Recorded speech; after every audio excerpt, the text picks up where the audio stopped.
在宋朝的秋日，江南小鎮的庭院裏，李清照獨坐窗前，望着滿地黃花，秋風瑟瑟。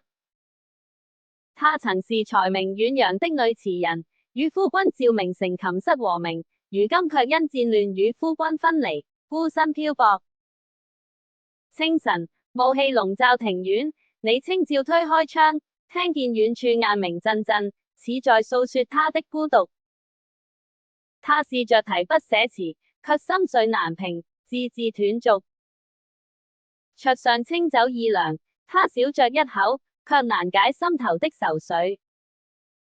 午後，秋風吹落梧桐葉，雨點敲窗，她想起與夫君共賞詩書的日子，淚水不由滑落。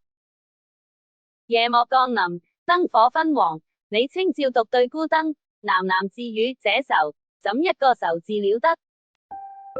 他望着窗外漸濃的秋意，將滿腔思念與孤獨寫進一闕聲聲慢，字裏行間盡是對故人與舊日的眷戀。